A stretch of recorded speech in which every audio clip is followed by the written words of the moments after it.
Um, what if that burning, tingling sensation of your morning mouthwash isn't actually the feeling of your mouth getting clean, but like the feeling of your mouth's natural immune system being completely destroyed? Yeah, that is a wild thought to start with. Right. But we are tearing into a massive stack of recent dental research today. We've got this comprehensive scientific review on oral probiotics, and we're looking specifically at a widely discussed supplement called Adem Naturals ProvaDent. Which is really shaking up how we view daily hygiene. Exactly. And the mission for this deep dive is to find out if oral probiotics actually work. We want to debunk some incredibly stubborn myths about mouth care and honestly figure out if we've been approaching dental hygiene completely backward for decades. So, okay, let's unpack this. Well, the shift in perspective required here is just massive. I mean, if you are listening to this right now, picture the traditional view of dental care that we've all kind of inherited. You mean like the whole mid-20th century vibe? Exactly. Back then, the prevailing medical philosophy was essentially broad spectrum eradication. Like, we figured out that germs cause decay, so the logical conclusion was, well, just annihilate every single microbe in sight. Just nuke the whole thing. Right. That is the origin of the scorched earth approach.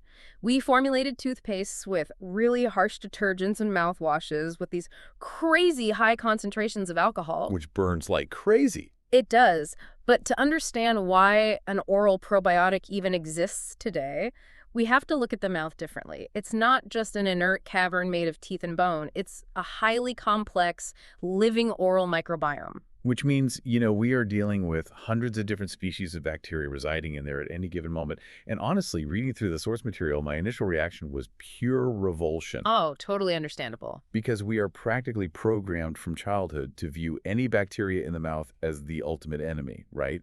Like they're the villains that cause cavities and make our teeth fall out. The idea of purposely preserving them just feels wrong. The revulsion makes perfect sense given how we were raised, but the research paints a very different biological picture. A healthy mouth is completely dependent on a balanced ecosystem. So not all bacteria are the bad guys. Not at all. Out of those hundreds of species, a vast number are highly beneficial. And not just beneficial, but aggressively protective. Wait, protective how? Well, they are actively buffering the acids in your mouth to maintain a neutral pH.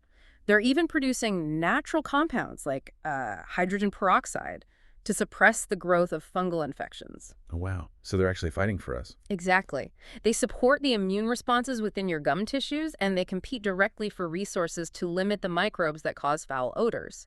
They are basically the frontline workers keeping the entire system stable. Okay, so if we look at the mouth like a vibrant, diverse garden, our standard routine of aggressive brushing and alcohol-based rinsing is essentially just pouring industrial bleach all over the soil. That is a brilliant way to put it. Right. We are wiping out the beautiful protective flowers right along with the weeds, and then standing around wondering why the garden looks completely dead a week later. What's fascinating here is that when you chemically bleach that garden, you induce a biological vacuum. A vacuum, meaning nothing is there. Right. You completely strip away the beneficial bacteria that act as your natural defense perimeter. And in biology, empty real estate never stays empty for long. Let me guess. The bad guys move back in. Oh, they rush in. The harmful, opportunistic bacteria, the ones responsible for decay and inflammation, they reproduce much faster. So they sweep back into that compromised environment and completely dominate the space. The review calls that state oral dysbiosis, right? And reading about the cascade of effects that follow dysbiosis is intense. It's not just that you get bad breath. Far from it. It's like the bad guys take over the neighborhood, and because there are no good guys left to keep them in check, they start organizing. Yes, they form these thick biofilms. Right, plaque. Which irritates the gums, which then triggers your body's immune system to flood the area with inflammatory cells. And that leads to gingivitis, bleeding, and eventually structural damage to the teeth themselves. And that exact cascade is why the clinical consensus is shifting rapidly. Restoring and maintaining bacterial balance is now viewed by top researchers as being equally critical to health as the mechanical removal of harmful microbes. So we can't just brush harder. No, if you focus solely on destruction, you are trapped in this endless cycle of creating vacuums and triggering dysbiosis. You have to focus on cultivation instead. Okay, but if the scorched earth method causes this harmful vacuum effect, why is the concept of the minty fresh mouthwash still, the gold standard in everyone's medicine cabinet? Habit and marketing, mostly. Yeah, The research is incredibly blunt about the massive misconceptions we have around this. I mean, the first myth being that all mouth bacteria are bad, which we just established, is completely false. Using strong antibacterial products indiscriminately doesn't make you healthier. No, it just leaves your mouth biologically defenseless. Right. And then there's the second misconception, the source flags. Our cultural reliance on mouthwash as this magic cure-all. Which is such a deeply ingrained habit for so many of us. We've been conditioned by decades of advertising to associate that intense, astringent burning sensation and like a synthetic mint smell with actual biological health. But the reality is that the vast majority of commercial mouthwashes are providing nothing more than temporary chemical camouflage. Exactly. Just camouflage. It totally shatters the illusion of the morning routine. You swish this stuff around, your breath feels icy and minty, but behind the scenes, your microbiome might be in a state of total collapse. It's an unsettling thought, isn't it? It feels equivalent to, I don't know, walking into a room that has a rotting garbage can in the center of it and just spraying a whole can of cheap pine air freshener into the air. Yes, perfect analogy. Like, the room smells like pine for about 20 minutes, but you haven't actually taken the garbage out. So the second the aerosol dissipates, the rotting smell is right back. And the biological mechanism behind that odor makes your analogy highly accurate. Bad breath, clinically known as halitosis, is primarily driven by specific strains of harmful bacteria breaking down proteins in your mouth. And that creates the garbage smell. Exactly. When they consume those proteins, they emit volatile sulfur compounds as a byproduct. That sulfur is the garbage in the room. Ew. Right. So when the mouthwash wears off, the dysbiosis is untouched, those bacteria continue eating proteins, and the volatile sulfur compounds return. The research really urges a massive dose of critical thinking here for consumers. Basically, fresh breath in the short term does not equal a healthy oral microbiome. True, sustainable freshness requires an ecosystem balance, not just a transient chemical mask. Exactly. But before anyone takes this as permission to throw their toothpaste in the trash. Oh, right, yeah. We need to clarify the third major misconception. Please do. Probiotics absolutely cannot replace physical brushing. You cannot just swallow a capsule of good bacteria, abandon your toothbrush, and expect a healthy mouth. And the physical architecture of plaque explains why. Harmful bacteria, they don't just float around loosely in your saliva, they construct biofilms. Like little cities on your teeth. Yes. A biofilm is essentially an impenetrable microscopic fortress built right on the surface of your teeth. Probiotics and natural enzymes have a very difficult time penetrating a mature biofilm entirely on their own. So you need the friction. You absolutely require the mechanical friction of toothbrush bristles and dental floss to physically smash those walls down and disrupt the fortress. Gotcha. So probiotics are designed to support the biological environment around the teeth and gums to prevent new fortresses from being built. Precisely. They are adjunctive tools. They rely on a foundation of professional dental cleanings, proper nutrition, and adequate hydration. Okay, so since we know mouthwash is essentially a temporary chemical air freshener, and we know we need to cultivate a thriving ecosystem, how does a person actively build that balance? That is the big question. This is where the deep dive takes us into the newer category of oral microbiome supplements. And Adem Naturals ProvaDent is the specific formulation analyzed in the review. We're all pretty familiar with gut probiotics, right? Like taking a pill to help your digestion. Sure, kombucha, yogurt, capsules. Right. But how does an oral supplement actually work? Because if you just swallow a capsule, doesn't it completely bypass the mouth and just end up dissolving in a pool of stomach acid? That is the primary logistical hurdle for any oral probiotic. If you just swallow a traditional pill quickly with a glass of water, the impact on the oral cavity is minimal. So what's the workaround? The specialized formulations, like the ones utilizing strains specifically adapted for the mouth, often come in chewable tablets or lozenges. They're designed to dissolve slowly in the saliva. Ah, so they hang around. Exactly. This allows the bacteria time to actually colonize the oral tissues before being swallowed. ProvaDent, according to the manufacturer's clinical profile, utilizes 4 specific probiotic strains formulated alongside organic xylitol, cranberry extract, purple carrot powder, and a proprietary BioFresh Clean complex. Here's where it gets really interesting. So, as this tablet dissolves in your saliva, you are essentially sending in a specialized squad of microscopic good guy troops. I love that imagery. Right. They land on the gums and the teeth, and they peacefully crowd out the bad guy troops. Yeah. They basically establish a beachhead, take up all the physical space, and eat all the available food. That's right. So they're starving the bad guys out of existence before the bad guys even get a chance to organize. The scientific term for your squad analogy is the competitive exclusion principle. The specific goal of these oral probiotic strains, which often includes species naturally native to a healthy human mouth, is to actively adhere to the oral surfaces. And once they stick, They rapidly consume the localized nutrients, changing the microenvironment. Some strains even produce bacteriocins. bacteria was? Bacteriocins. Yeah. They are essentially natural, targeted antimicrobial peptides that inhibit the harmful strains responsible for cavities and sulfur production. Oh, wow. So they have their own little weapons. They do. The manufacturer's intent with ProvaDent is to shift the balance of power. It provides internal environmental support to make your mechanical brushing exponentially more effective. Bringing in biological reinforcements makes perfect sense. Yeah. But the ProvaDent formula isn't just bacteria, right? It relies on a stack of specific botanical and natural ingredients to assist these incoming troops. Yes, the supporting cast. I really want to break down the actual science of these non-bacterial ingredients because this is where the research gets incredibly clever. Let's look at xylitol. The review calls xylitol one of the best studied ingredients in modern preventive dentistry. But wait, I have to push back here. Go for it. Xylitol is a sweetener. It's literally the stuff they put in sugar-free chewing gum. How can a sweetener possibly fight cavities when we've been told our entire lives that sugar is the ultimate cause of tooth decay? It sounds totally counterintuitive, I know, but the biochemistry of xylitol is basically a brilliant trap. A trap. Yeah, it is classified as a sugar alcohol. So to the human tongue, it tastes sweet. And critically, to the cavity-causing bacteria, specifically Streptococcus mutans, it also registers as an abundant, delicious sugar source. So the bad bacteria try to eat it. They aggressively consume it. Yeah. But regular sucrose can be metabolized by these bacteria to produce lactic acid, and that acid is what dissolves your tooth enamel. Right. But xylitol has a different molecular structure. The bacteria ingest it, but their internal metabolic machinery cannot break it down at all. It becomes a metabolic dead end. Oh my gosh, it's like feeding them fake plastic food. Yes. They see this massive buffet of xylitol.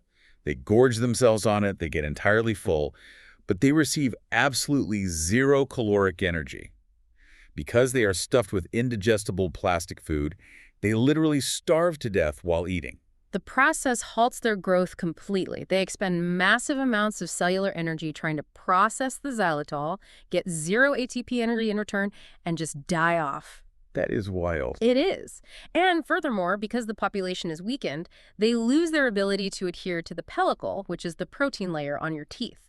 Plus, the sheer sweet taste of xylitol naturally stimulates your salivary glands. More saliva is good, right? Very good. Saliva is super saturated with calcium and phosphate ions. So when the xylitol stops the bacteria from producing acid, the pH of your mouth rises. This allows those minerals in your saliva to precipitate back into the crystalline structure of your teeth, actively remineralizing the enamel. That is a wildly effective combination. You starve them with fake food and rebuild the enamel with saliva. But what if the harmful bacteria are already heavily anchored to the teeth? That's a great question. Because starvation takes time. If they are already stuck there, causing damage, does the formula address that? The source mentions cranberry extract. If we connect this to the bigger picture, the cranberry extract addresses the anchoring directly. Cranberries contain high concentrations of natural polyphenol compounds called proanthocyanidins, or PACs for short. Okay, pigs. To understand how they work, you have to know how bacteria grab onto your teeth in the first place. They use fimbriae, which are basically microscopic, hair-like grappling hooks. So cranberry pigs interact with those grappling hooks. They bind to them and completely disable them. In the context of the oral cavity, the proanthocyanidins act like a non-stick Teflon coating. Oh wow, Teflon. Right. For the harmful bacteria to build their fortress and cause decay or gum inflammation, they must first anchor themselves to the surface. If their grappling hooks are disabled by the cranberry compounds, the surfaces become entirely too slippery for them to latch onto. They just slide right off. Exactly. Without the ability to anchor, the harmful strains simply get swallowed and washed away by that stimulated saliva we just talked about. Teflon teeth. Yeah. You starve them with the xylitol, and you turn your teeth into a microscopic slip and slide with the cranberry so they wash away. It's a fantastic 1-2 punch. But that covers the teeth. What about the collateral damage to the gums? Because dysbiosis causes inflammation and bleeding. The formula includes purple cara powder, but the review notes it hasn't been studied in oral care as extensively as xylitol. What does a purple carrot actually do for the mouth? Well, the key lies in what makes the carrot purple in the first place: anthocyanins. Which are antioxidants. Incredibly potent antioxidant compounds, yes. When you have dysbiosis and inflamed gums, your local tissue is under severe oxidative stress. The harmful bacteria cause the release of free radicals, which are unstable molecules that are missing an electron, Right, and they want that electron back. furiously. They try to stabilize themselves by ripping electrons away from the healthy cells in your gum tissue, specifically the fibroblasts that keep your gums firm. And this cellular damage is what drives the chronic inflammation. It's basically a microscopic chain reaction of destruction in the gums. Precisely. Anthocyanins intervene by acting as electron donors. They neutralize the free radicals by volunteering their own electrons, effectively stopping the chain reaction of cellular damage before it destroys the gum tissue. So it's like a repair crew. Exactly. By mitigating that oxidative stress, the purple carrot powder helps repair the inflamed environment. This creates a much more hospitable, healthy tissue bed for those incoming probiotic strains to colonize. Okay, the last ingredient listed is the proprietary BioFresh Clean Complex. And I have to be honest, whenever I see the word proprietary next to something like Clean Complex, my marketing jargon alarm bells go off. That's completely fair. Like, what is actually in that, or is it just a fancy name on the label? It is a fair critique, as proprietary blends obscure the exact ratios. However, in the context of advanced oral microbiome supplements, these complexes typically consist of specific botanical enzymes or prebiotic fibers. Wait, prebiotics, not probiotics. Right, prebiotics. They are essentially specialized, fast-acting food sources designed exclusively for the good bacteria. Think about it. When you introduce 4 new strains of probiotics into a hostile, dysbiotic mouth, they need immediate energy to establish a foothold before they get outcompeted. Oh, I get it. The complex acts as a customized ration pack for the incoming troops. Exactly, ensuring they have the energy to rapidly colonize the gums while the xylitol handles starving the harmful bacteria. So we have a fully coordinated strategy here. Good bacteria troops arrive with their own prebiotic ration packs. Xylitol acts as fake food to starve the enemy. Cranberry acts as Teflon to stop the enemy from building fortresses, and purple carrot antioxidants repair the battlefield damage in the gums. It is a very comprehensive approach. It sounds like absolute magic, which means we need a rigorous scientific reality check. When researchers actually put these types of formulations to the test in clinical trials, what are the actual measurable results? Well, the clinical trials provide a very grounded perspective. The research is highly promising, but it absolutely requires realistic expectations. Meaning they don't just ask patients, hey, how does your breath smell today? Right. In double-blind, placebo-controlled studies looking at oral probiotics, they use gas chromatography devices, like halimeters, to objectively measure the reduction of those volatile sulfur compounds. Oh, wow. Real data. Yes. They use periodontal probes to measure the physical depth of the pockets between the gums and teeth, and they track the gingival index to measure bleeding. And what do they find? Across these rigorous metrics, clinical studies have indeed reported measurable improvements. Significant reductions in breath odor, decreased pocket depth indicating less gum inflammation, and lower overall plaque accumulation. But the sources also emphasize that the results are highly variable. It's not like a uniform success rate for every single person. The variability is significant. The success of an oral probiotic depends heavily on the specific strains used. Certain strains of Streptococcus salivarius, for instance, show much better colonization rates than others. What else does it depend on? It depends on the dosage, the duration of use, because shifting a microbiome takes weeks, not days. And most crucially, it depends on the patient's baseline oral health. Okay, let me push back on the hype one more time to make sure we are totally clear. So what does this all mean? If I am listening to this and I have a throbbing cavity right now, or my gums bleed heavily every time I brush, I cannot just order a bottle of ProvaDent, chew a few tablets, cancel my dentist appointment, and assume the microscopic troops are going to magically fill the hole in my tooth. Absolutely not. And grounding the conversation there is vital. No supplement, regardless of how advanced the biological mechanisms are, can substitute for the intervention of a dental professional. If you have active decay, the structural damage is already done. You need a dentist to repair it. If you have advanced periodontal disease, you have deep calcified fortresses beneath the gum line that probiotics cannot reach. You need a professional scaling. Got it. This raises an important question for consumers. Oral probiotics are emphatically not a cure for existing dental diseases. They are formulated for individuals who already maintain a solid baseline of brushing and flossing, who might struggle with recurring halitosis, or who want to proactively shift their oral environment to prevent future issues. So it's an adjunct, in addition to the routine, not an excuse to get lazy. It is a companion tool. Supplements only reach their full potential when they are placed on top of a solid foundation of daily mechanical hygiene and regular professional care. This really brings the entire deep dive full circle. We started today by examining this old school, mid-century scorched earth mentality, right? The industrial bleach approach? Exactly. The idea that health comes from aggressively bleaching the garden with harsh alcohols and chemicals, which inadvertently destroys our own natural defenses. And we've moved to a vastly more sophisticated understanding of biology. The mouth is a delicate, intricate ecosystem. It really is. We've explored how specific strains can act as biological reinforcements, how xylitol exploits the metabolism of bad bacteria, and how botanical compounds like cranberry and purple carrot structurally change the environment to favor health over decay. It is a massive shift from trying to sterilize the mouth to actively cultivating it. The transition from indiscriminate destruction to targeted cultivation is a much more elegant approach to human health. But as we wrap up our analysis of this research, I want to leave you with a thought about where this science is inevitably heading. Ooh, okay. We just discussed how individual results vary because your specific bacterial makeup is entirely unique to you. So imagine the future of your routine dental visit. Okay, I'm picturing it. What if, a decade from now, you sit in the chair and your dentist doesn't just scrape plaque off your enamel? What if they take a swab of your saliva, sequence the DNA, and map your precise personal bacterial fingerprint? Oh, wow. Custom probiotics. Exactly.